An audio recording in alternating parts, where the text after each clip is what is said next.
Sosok Majen TNI Muhammad Hasan resmi menjabat Pangkostrat. Hasan, merupakan lulusan Akademi Militer 1993 ini berasal dari Kecabangan Infanteri, Kopassus. Jabatan terakhir Jenderal Bintang 3 ini adalah Pangdam Jaya. Hasan lahir di Bandung pada 13 Maret 1971. Keluarganya bersuku Minangkabau dan berasal dari Jorong Gantiang Koto Tuo, Nagari Canduang Koto Lawe, Kecamatan Canduang, Kabupaten Agam, Sumatera Barat. Majen TNI Muhammad Hasan resmi menjabat Pangkostrat usai melaksanakan upacara serah terima jabatan pada Selasa, 20 Agustus 2024. Ia merupakan prajurit infanteri yang mengawali karirnya di Kopassus, Komando Pasukan Khusus, TNI Angkatan Darat, TNI AD. Lulus dari Akmil, ia bertugas sebagai Komandan Unit Grup 1 para Komando Kopassus di Serang.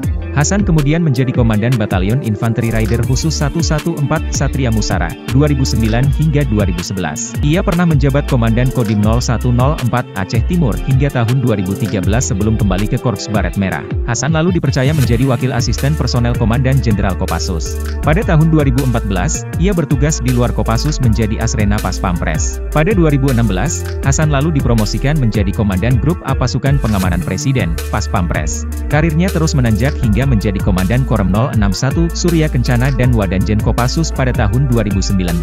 Pada 2020, Hasan kemudian dipromosikan menjadi Danjen Kopassus. Selanjutnya pada tahun 2021, Hasan menduduki kursi Panglima Komando Daerah Militer Iskandar Muda, Aceh, Pangdam IM, dan Pangdam Jayakarta Merangkap dan Kogartap I Jakarta, 2023-2024. Hasan resmi menjadi Panglima Kostrat menggantikan Letjen TNI Muhammad Saleh Mustafa yang kini menjabat sebagai Inspektur Jenderal TNI.